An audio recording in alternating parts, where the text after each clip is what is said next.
Iron Gecko acknowledges the traditional owners of country throughout Australia, and we pay our respects to elders past, present and future. Welcome to Hearts and Minds. Our podcast episodes feature conversations with highly accomplished mining executives and board directors. We'll explore critical themes relating to leadership impact, staff engagement and culture development. So tune in, enjoy the conversations and prepare to be inspired. I'm Alana Bray-White, the Managing Director of Iron Gecko, and this is our podcast, Hearts and Minds. We're all different. You know, we all respond to reward differently, praise differently, feedback differently. Yeah. So therefore, all of our leadership needs to be situational. And situational requires us to be in the moment and be present and try and remove some of the filters that do, I guess, in essence, feed into our ego, feed into our beliefs to be able to tackle a situation as objectively as we're capable of doing. I think striking the balance on that and letting people know that as we move forwards, we need to focus on producing less but better quality of things. Move away from this chuck-away society that we're in. We've got to the stage where it's cheaper to replace something than it is to repair something. And I think we've all got a part to play in that supply chain and that value chain. Our guest today is Ross Jennings. Ross has worked in the Australian and international mining industries for over 2 decades and has held leadership roles in operations, health, safety and emergency response. He is experienced across exploration, construction, commissioning, maintenance, and open cut and underground mining. Currently, Ross is the Chief People and Safety Officer of Australian Vanadium Limited. AVL's project is located near Meekatharra and is among the highest grade vanadium assets in the world. Ross has a very authentic approach to leadership. As a former British Army non-commissioned officer and a recipient of the Prince's Trust Award for leadership, he understands what it takes to earn the trust and respect of people. In this episode, he shares his thoughts on strengthening staff engagement and the value of risk-taking and failure to the processes of learning and self-improvement. He is a multi-layered character who is as comfortable around the executive table as he is in the moshpit at an Iron Maiden concert. I hope you enjoy this revealing conversation with Ross Jennings. Ross Jennings, thanks very much for joining us on Hearts and Minds. Thanks, David. Good to be here. I believe you've just come back from a site visit. Can you tell us a little bit about the Vanadium project and where it's at?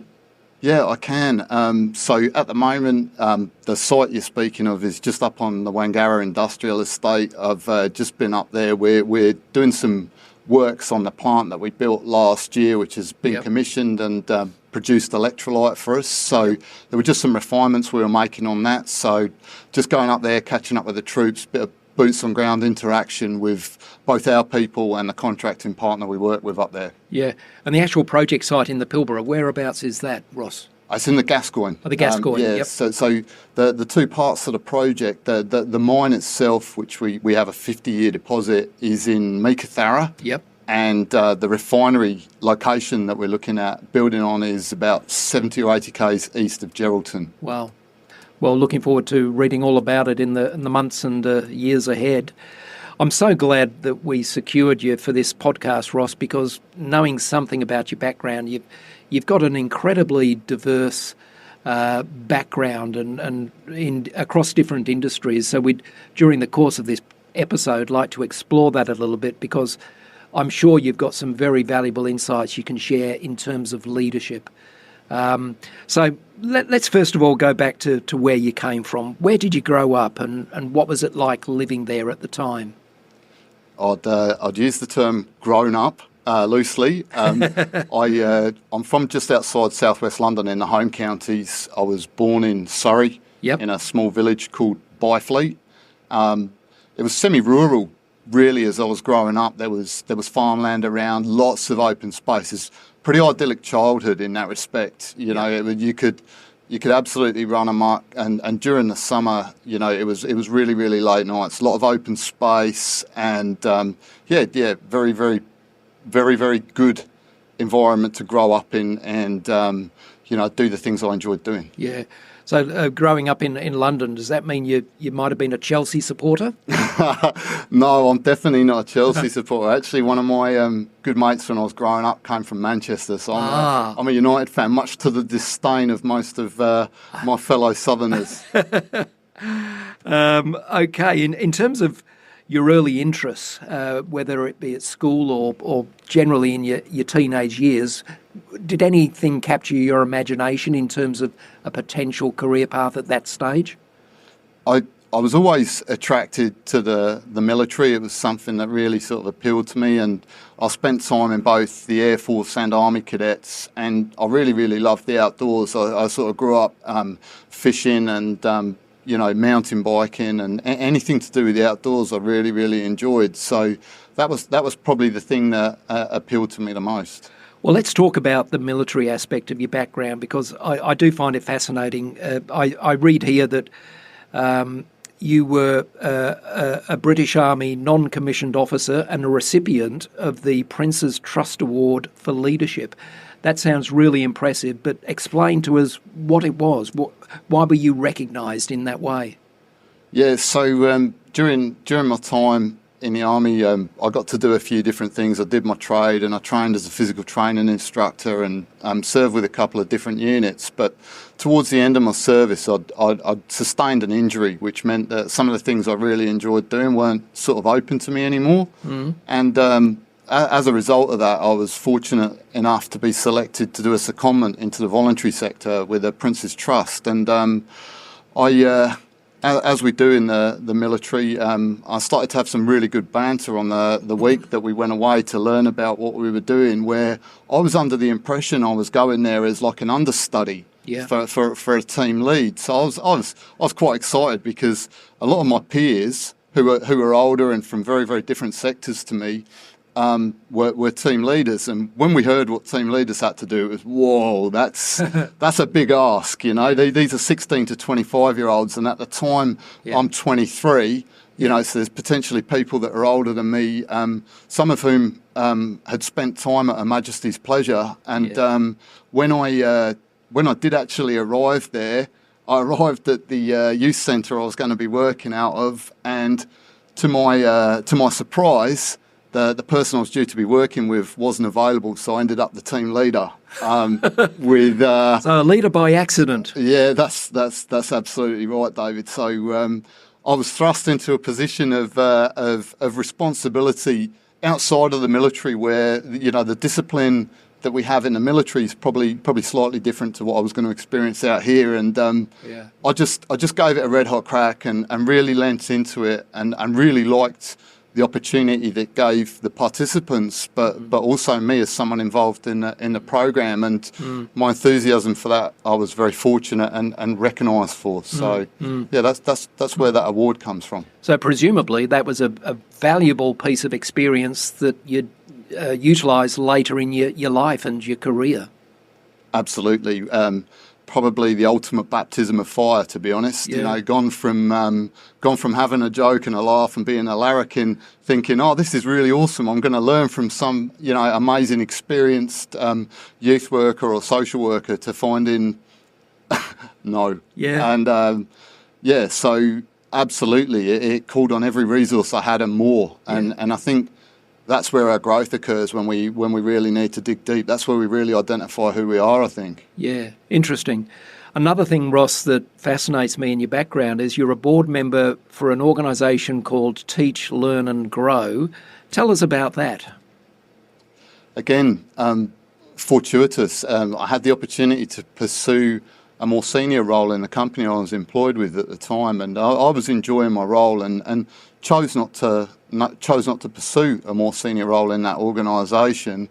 And lo and behold, I'd been involved with a committee in the company that had given me access to Teach, Learn, Grow, and I'd been and watched one of their presentations, and there were about 300 people in this auditorium, all volunteers. And I got home and I said to my wife, I've just been to this event through work, and I've seen these people, they're all volunteers, and the energy was phenomenal. I've had the privilege to speak at events, been on panels, and attended events and watched other people present, and the energy in this room was incredible, and I was so blown away by it, and I went back home and I really, really thought about it, and I'd enjoyed my interactions. And then out of the blue, 3 months later, the founder, a chap by the name of David Sherwood, who's an entrepreneur himself, reached out and said, would you like to become a director with us? And I was really, really humbled and honoured, and that's where my journey with Teach, Learn, Grow began. So, Excellent. And so that was your first exposure to governance at the board level? Absolutely, yeah, very much so. Yeah, great. Ross, you've been in the mining sector for over a couple of decades now, both in Australia and internationally, and the leadership roles that you've held relate to health and safety and emergency management, and as well as HR. During that time, what have you learned about leadership? What does leadership mean to you? That's a multifaceted question, I think, and I think the thing I've learned about it is we can never stop learning. And just because one recipe worked in one place, it's not going to necessarily work in another place. The human being, is the only creature on earth that can disobey its direct instinct. So we've already got a number of confounding variables when we're interacting with one another. And just because I've said something doesn't mean somebody else has understood it, and vice versa. And calibration and conversations and relationship building, but fundamentally trust are the things that I've really, really learned that are imperative to effective leadership. Yeah. Trust certainly is a foundational building block, isn't it, of healthy relationships.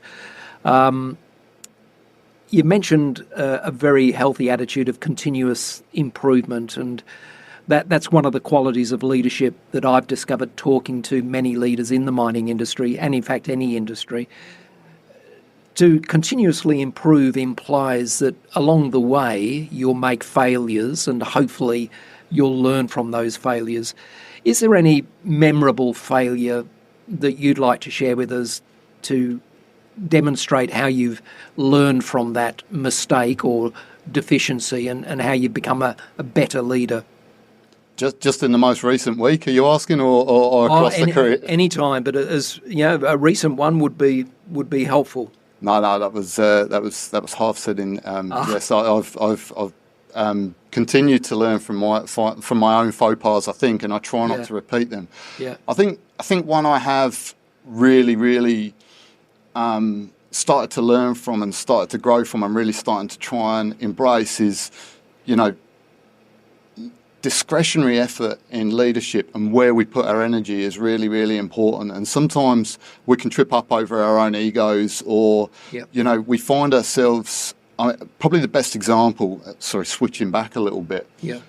Probably the best example I've got, when I first came into the industry, I had the privilege of working with and training with rescue teams, and, the camaraderie and the mateship, very, very similar to the Army. So with that in mind, I would really, really listen to the troops I was working with, and if they were unhappy about something, I would always go and take up the cause. And I learned that sometimes you can't actually fight every battle, and also that sometimes if you do that all the time, when you really need to speak up on something that's important, that can be drowned out by all the other things you've done. So I think knowing ourselves, knowing our values, and actually, in that situation, empowering others to speak up for themselves is a better model of leadership, rather than flying the flag for them all the time. There's some real gems in what you've said there, Ross, and I picked up on the subordination of ego as one of the desirable qualities of a good leader,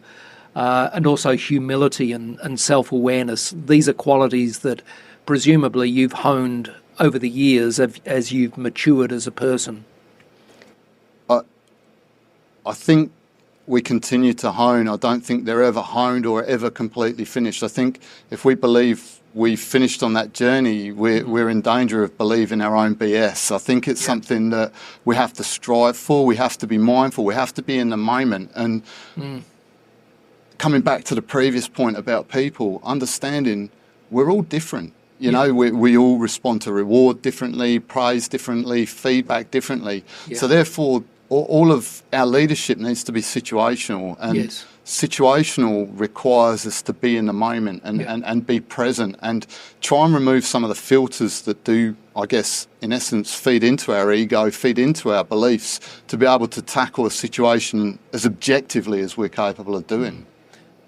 Do leaders need to be charismatic, do you think, Ross, in order to inspire and build trust?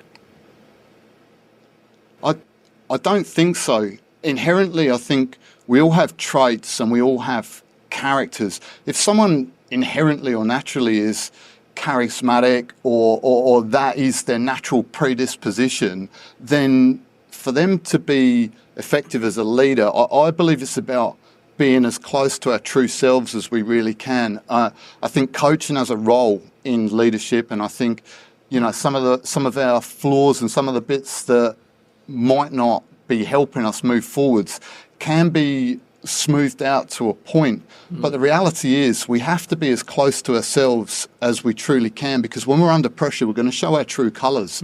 So we can have a thin veneer applied over that, but if we're trying to pretend with something, it actually comes off as disingenuous. And depending on who we're working with, people tend to see through that. So the best thing we can do is be true to ourselves, be respectful, be kind. The Native American leader, Tecumseh, talks about respecting all and fearing none. And I think that's a really good mantra and a really good place to start in terms of when we welcome new people into our lives. Yeah, certainly I can think of leaders in the mining industry who appear quite reserved and quite awkward, frankly, when making public presentations. They're not naturally charismatic. They're certainly not song and dance people who enjoy the limelight. But what makes them good leaders in terms of building relationships is the fact that, as you say, they are authentic, they're in the present, they're here and now, and they genuinely care about the well-being and realising more of the potential of their people. And if you can convey that message, then that's an important part of leadership, I think. Yeah, I would agree with all of those statements. At the end of the day, we've got some traits, some characteristics that are authentic to us, and if we lean into those, then hopefully that's what we're going to project, and people are going to see the real us. Yeah. And we have to remember as well that leadership is a behaviour, isn't it? It's not a position title that's on your business card. It's not a rank that you hold within the hierarchy of the organisation. Virtually anybody can demonstrate leadership behaviour if they've got the right mindset and they choose to show the right behaviours. I absolutely agree with that statement. Yeah. You know, it's not a title. You know, we don't necessarily respect titles, we respect people. And if people have that ability, and if their behaviour is congruent with their words, if they are consistent in their approach, we tend to find that we can be influenced by that, I believe. Yeah, well said. And now we take a short break to acknowledge our sponsors. This episode is brought to you by Halo Civil Engineering. Halo is a multidiscipline civil contractor that specialises in the delivery of complex civil projects across defence, infrastructure, energy and resources. A West Australian company committed to delivering dynamic solutions with a focus on zero harm, while having a positive impact on their industry, clients and the people they serve. For more information, search for Halo Civil Engineering on socials or visit halocivil.com.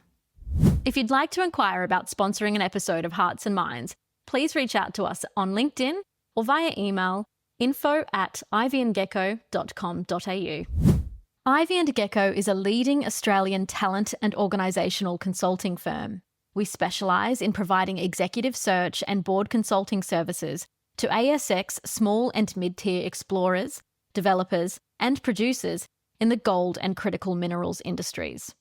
As the only executive search and leadership consulting firm to be admitted membership of the Minerals Council of Australia, Ivy and Gecko is uniquely resourced to advocate for the interests of our exploration, project development and mining clients. Research shows very clearly, Ross, that engaged staff are much more likely to apply discretionary effort, and this can have a transformative impact on business metrics like productivity and safety, well-being, innovation, and indeed profitability. But how do you strengthen the engagement of your people? What's your insight into that? I think what we have to do is make time for them, and we have to listen to them. And that doesn't matter where, coming to your previous point around leadership, that doesn't matter where an individual sits in the organisation. That's actually giving those individuals time and allowing their voice to be heard, because sometimes the people that say the least can actually add the most. So when you go out there and spend that time with them one-on-one, sitting down in a meeting and presenting to an entire company is one thing, but giving someone time and actually listening to them, understanding, learning something about them, which is also another very useful tip and trick that I learned off a leader who I held in very, very high regard. If we learn something about people, it's easier for us to remember their names and the other bits and pieces that go with it. So if I know that I have someone working in the stores that has a child, I can ask them how their child is. If they've got an interest in something, I can ask them. And there's always that conversation starter that shows I'm not just out there to tick a box. In fact, the box is the last thing I want to tick. Actually, all I want to do is build a relationship with this person and let them know their contribution's valued. Yeah, when you make it personal, it becomes meaningful and relevant, doesn't it? We've come a long way in terms of leadership style and philosophy, I think, Ross, over the years. Many years ago, a command and control philosophy was the way that people led businesses. Today, it's much more about inspiring people and empowering them and showing trust in them. It seems to me that many people are still overmanaged and probably under-led. Do you have a view on that? That's a very interesting one. I think probably the first part of that question is understanding what we mean by those two terms. Something I was taught a number of years ago was a manager comes from here, a leader comes from here. I think if we use that as a yardstick, or if we use those as definitions, I would really agree with your statement. People are focused on the outcomes, not necessarily the inputs or how that outcome was actually achieved. So, we have an idea and we think, oh yeah, well, that was good. We got that done quickly, but we actually cut a lot of corners to get that done. That's not good. That's not what we should be reinforcing. So to your point, I think when we speak from our hearts, when we lead from our hearts and we're open, we're honest, we're authentic, and we've got that trust, I think that's when we're going to get the most bang for our buck, and the numbers will look after themselves. I think when we focus too much on the numbers and then you need to work faster, we need 5 more widgets this month, we probably won't get that as an outcome, and we'll disenfranchise people, just in my opinion. So fair to say that really we should be managing processes and systems and physical assets, whereas we should be leading people. I think that's a really good summary of what I went a long way around saying. Thank you. Yeah, no, that's great. So let's talk a little bit about culture development. First of all, who is responsible for the culture of an organisation? I think when we start to look at the culture of an organisation, obviously we can talk about it from two aspects. We can talk about it from a formal and we can talk about it from an informal aspect. So we know in terms of from an exec and a director perspective, there's the expectation and the requirement to set appetites for things, So we talk about risk appetite, we talk about how we're going to approach certain things. But then within that, what we have to do is identify who those people are who are really, really influential, make sure that we are calibrated and aligned on what our values are and allow that to ripple out. Because a culture isn't one person, but one person can be a catalyst for culture.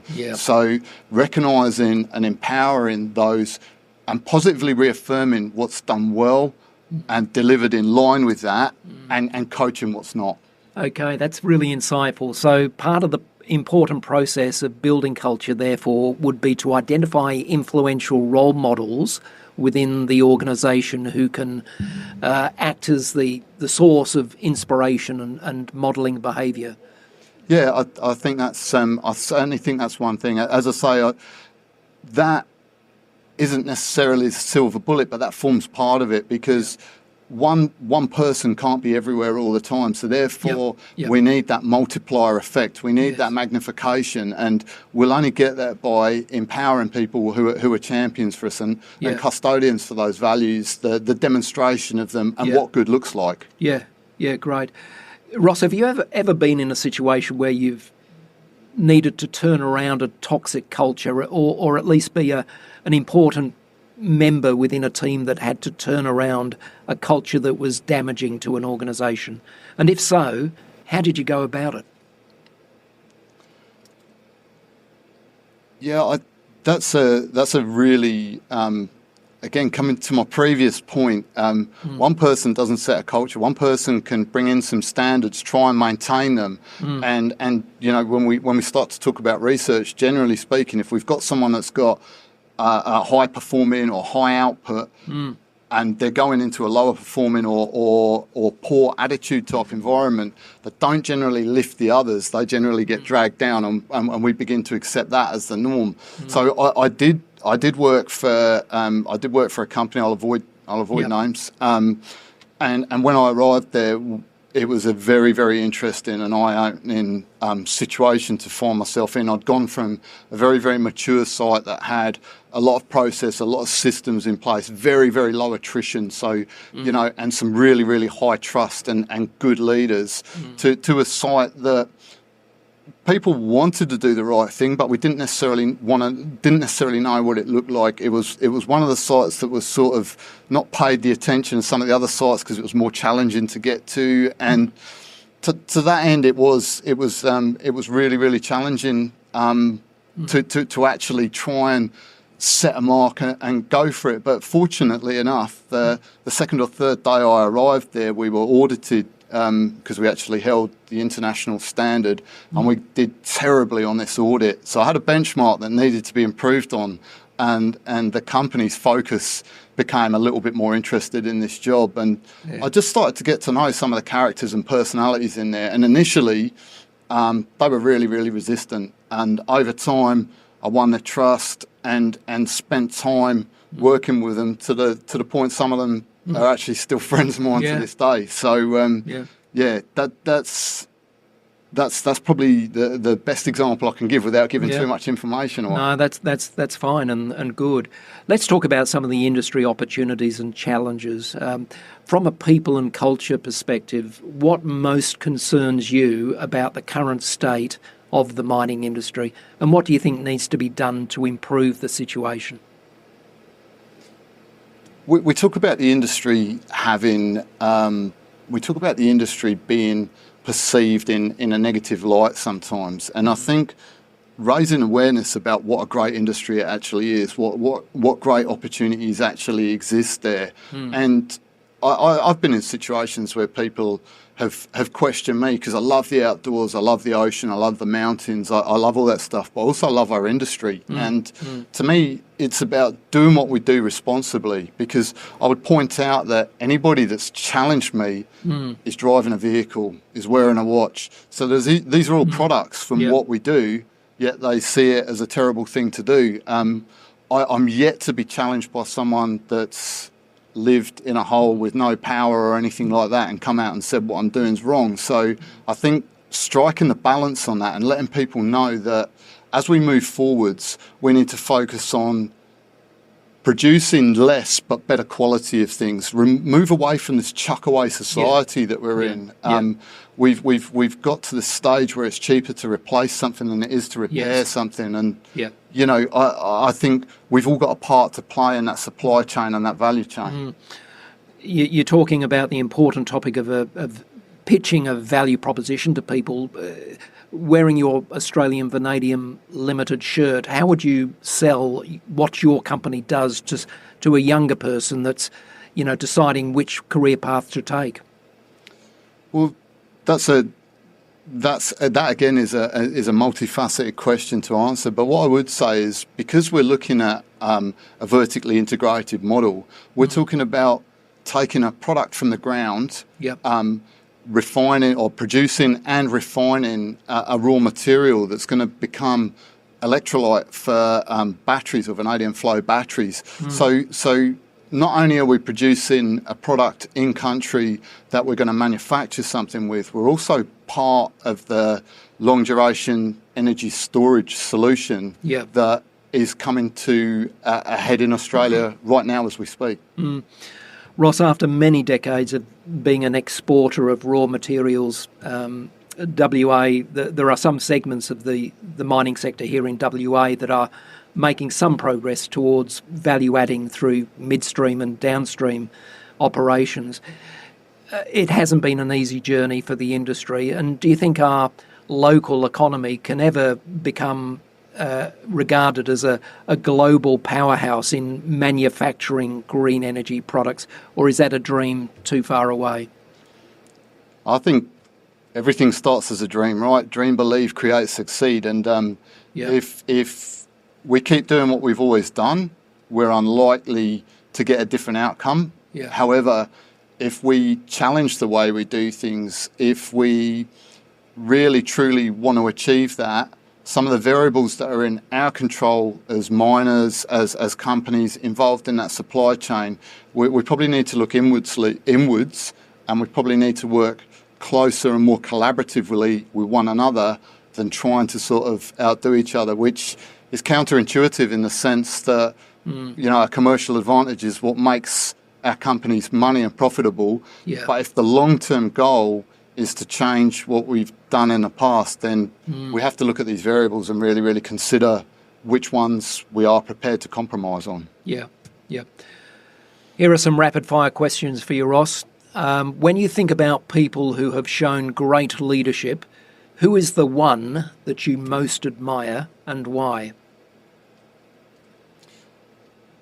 Very, very well-known one, and I think a lot of people do speak to it, but it would be Mahatma Gandhi for me. I just think trying to achieve an outcome in a sometimes oppressive environment, but not stooping to a level or not actually feeling that we need to replicate what's being done to us is a powerful lesson to us all. It would be a good education for many people, I think, to read a biography of Mahatma Gandhi to better understand his life and his philosophy. When I ask that question of people, a lot of them would say Mahatma Gandhi, others would say Nelson Mandela. They have a lot in common in some ways, both inspirational leaders. Nelson Mandela would have been my second one. Now, here's a domestic question. Which are superior, Ross? Cats or dogs as pets? This is a really pivotal moment for me. As an out-and-out dog person, I love the dog. The dog is a beautiful thing, and it truly is the human being's best friend. The cat is infinitely smarter. So the dog is loyal, uber dependent, and just generally loving. The cat will go where it's fed and look after itself. It's an incredible animal, and I respect it for that. But I am a dog person. They say dogs have owners and cats have staff. Is that fair enough? That's a very, very reasonable summary. What breed of dog do you have at the moment? I don't at the moment. Sadly, I lost both of my dogs. I had two Irish setters. Beautiful. Yeah, absolutely. Yeah. We're in Olympic territory at the moment, Ross. What's the favourite Olympic sport for you to watch?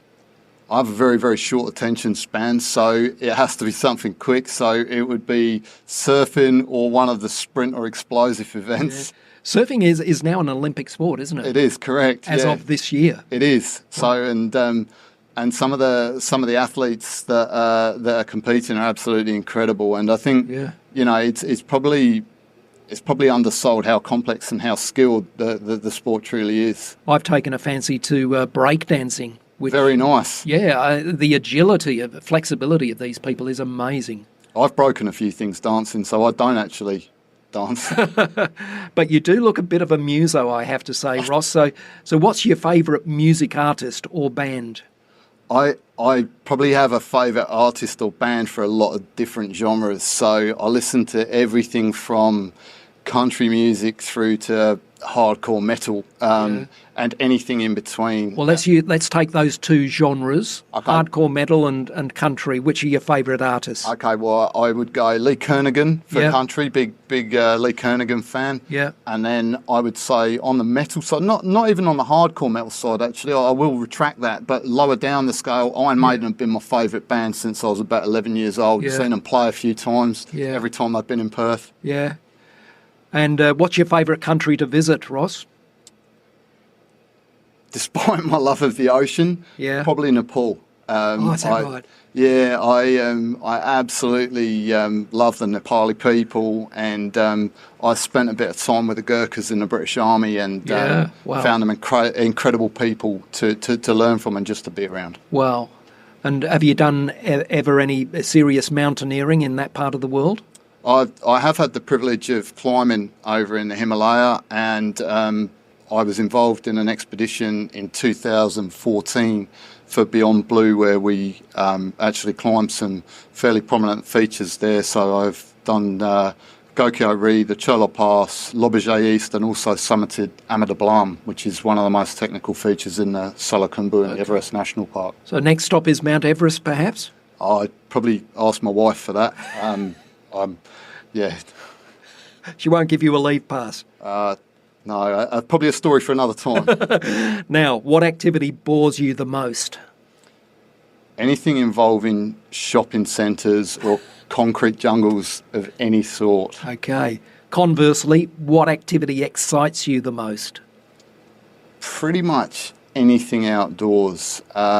Anything where there's woodland, hills, water, I'm pretty much like. Fabulous. When you're gone, Ross, what one word would you like to be remembered by? Whether I'd like to be remembered by it, I'm not sure, but I think different is probably what would summarise me, and different in terms of that's a good thing in some respects and not in every respect. Well, different you are, Ross, and in a very good sense. So, Ross Jennings, thank you very much for being our guest on Hearts and Minds today. Thank you. Thanks for having me, David. Appreciate it. Thanks for tuning in to Hearts and Minds. If you enjoyed this episode, please take a moment to leave us a rating or share it with a friend.